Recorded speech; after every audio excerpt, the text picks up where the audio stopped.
My name is John Passfield, and the title of this reading will be John and Mother Goose Video 6, Mother Goose Part 4. So this is the fourth and final segment of the Mother Goose Dilemma. There will be other videos on other topics.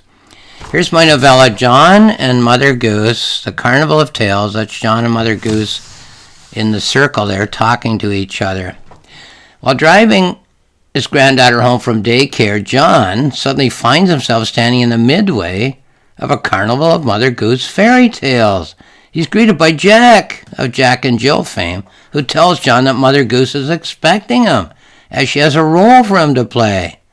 But what does Mother Goose want? Why does she think John is a writer of detective stories? And why, when she meets John, does she greet him almost as a long-lost son?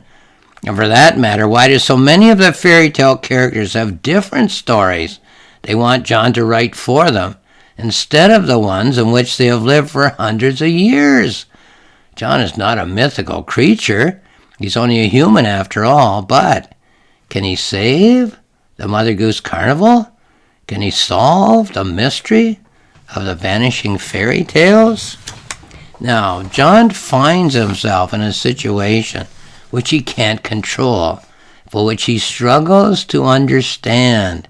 He knows that he's a writer, but he also knows that he's not a writer of crime novels, as Mother Goose seems to believe he is. He understands Mother Goose's concern that the nursery rhyme characters are disappearing from her stages, but he has no idea where they might have gone to or why they have gone. So far, he has said very little to Mother Goose, except by way of extracting more information. But as the story moves on, he asks himself how he's going to tell Mother Goose that he's not the person she thinks he is, and that he's not the person who can solve her dilemma. So let's go to page 63 and pick up on the story of Mother Goose's problem, Mother Goose's dilemma. Page 63. Okay. So John and Mother Goose are strolling along the midway of the Carnival of Fairy Tales together. We're standing in front of a stage. Excuse me. Mother Goose and I. There's a very small crowd, perhaps 10, no more. 2 stagehands come out and arrange a makeshift stile. The little old lady comes out on stage and bows to the audience to a smattering of applause. She holds up a sixpence and turns back to the curtain, and a hand reaches out and takes the sixpence, and then a pause, and the little old lady is handed a little pig. She puts the pig down and tries to get it to go over the stile. The little pig hunkers down and refuses to budge. The little old lady shrugs her shoulders and wonders what in the world she's going to do. John hears a line from a nursery rhyme. An old woman was sweeping her house. Good news, John. Wonderful news, Mother Goose is telling me. You won't believe what I have to say. I'm starting to feel an awful lot better. A couple of acts have just shown up. I looked up and saw them struggling along the road. The animals' feet were sore. They were holding them wrapped in blankets. A pig, a cat, and a little dog. Tired, hungry, exhausted, covered in dust and in need of a bath. They've been out on their own, if you can imagine, wandered away without saying a word, gathering small crowds on street corners and staging impromptu shows. They were getting rather despondent, John. They decided to come back home. The Mother Goose Carnival Tales is where they belong. They've mentioned others who are in the same situation. Most of them plan to catch up and join us soon as well. So there wasn't a crime after all, John. They simply wandered away from the fold. I won't be needing your bloodhound instincts after all. Okay, then we go to the next page. Oh, there are dark and sinister forces, John. I have no doubt about that. But I promise myself we won't go into those. Let us be thankful for a respite. Whatever it is in remission. Let us rejoice while there is sunshine. The wolves, for now, have spared, thank heaven, the fold. I see daffodils peeking their heads above the ground. We stop at one of the stages as we stroll along, Mother Goose and I. 6 or 8 people have stopped to watch as well. 2 stagehands come out on the stage. One of the stagehands holds a bell. He moves over to one side of the stage and raises a small hammer and makes ready to strike on the bell. The other stagehand opens a trap door in the stage. A third stagehand comes out holding a cat. He holds the cat up high for all to see.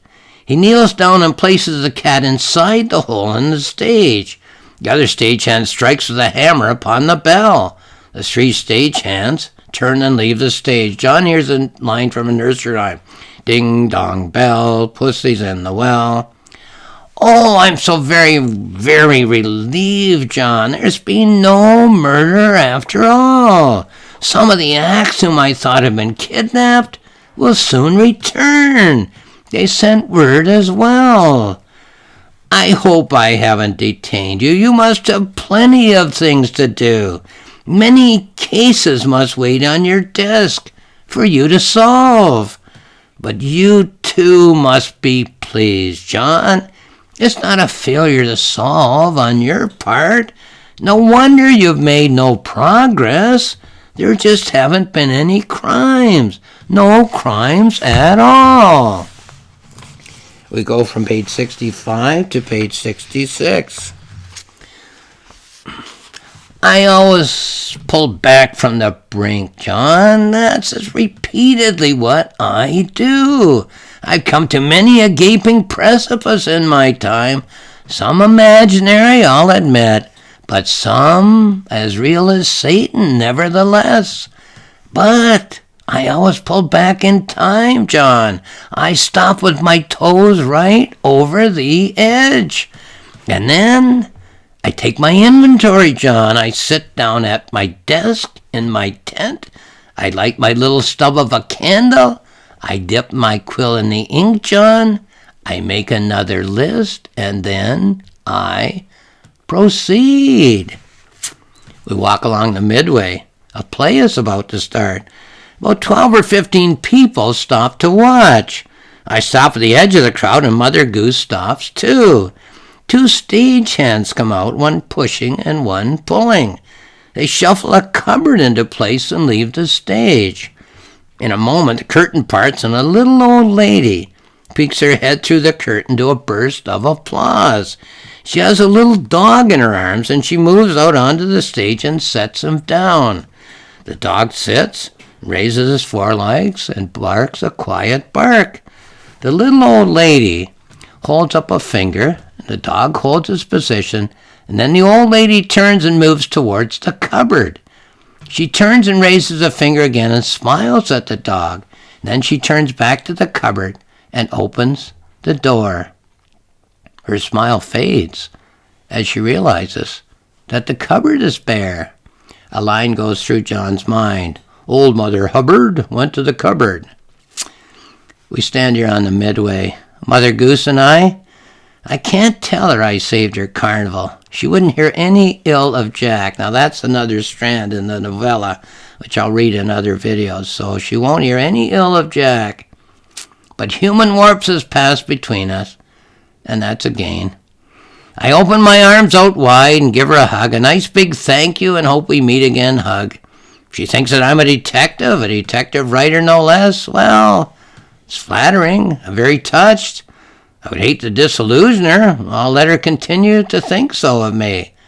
And as for thinking of me as a son, well, that's just fine with me. From now on, I'll think of myself as one of her brood. You know, John, says Mother Goose, I believe I've read all of your detective books, except perhaps 1 or 2. In fact, I believe I read them all except just one. Many's the night they have kept me up until the dawn. The hug is warm and prolonged. Well, it's time for you to go, John. I have plenty to do around here. There's no one busier than a mother hen in a storm. There's just one more little mystery. There's just one other niggling thing. Mother Goose was looking me squarely in the eye. I said I'm a long-time reader. I just love the books you write. There's just one that has so far eluded me. Now, if you'll just recite the list of your titles, there's a lot of them I know, but no doubt you have the list on the tip of your tongue. I'm sure that I can tell you precisely which one. You wrote about a book. Sorry, I ruined that line. You wrote a book about two writers, as I recall. Well, that's the story of Mother Goose's dilemma. So the story of the Mother Goose Carnival of Tales turns out to have a happy ending. Or does it? Yes, Mother Goose is relieved as some of the missing nursery rhyme characters have returned to the fold after going out and performing on their own, and more of them have sent word that they will return. But what about her constant fear, as expressed in an image, that the wolves are watching the fold, waiting for a chance to breach the walls? And what about the relationship between John and Mother Goose? We've all read hundreds of stories in which two people come to the end of an adventure and realize that they've come to know each other.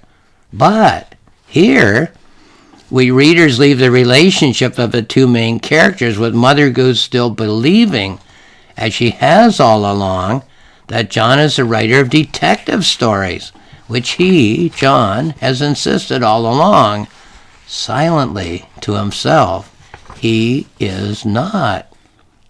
So is this story a dream or a nightmare? Or do we have an ending by which we can decide? What will be John's reply to Mother Goose's question about his list of book titles? And what about her mysterious reference to the rather Dickensian-sounding A Tale of Two Writers? Perhaps this is not an ending. Perhaps there will be a sequel. In any case, let's call it a dream nightmare. A dream-nightmare for now. So, once again, then, this is my novella, John and Mother Goose, Carnival of Tales. It's available on Amazon. If you look there, there's more information. It's available at my publisher's website, roxmillspress.com. It's also available, the novella isn't available, but there are two books available on my website, a planning notebook and a journal. The planning notebook is simply that. I plan and write the novel and keep notes. The journal is a reflective journal, which I write as I read over and polish the rough draft and ask myself about all these questions that such a book raises as one reads it and polishes it. So have a look at johnpassfield.ca if you're interested. Lastly, I'll just say thank you for watching this video.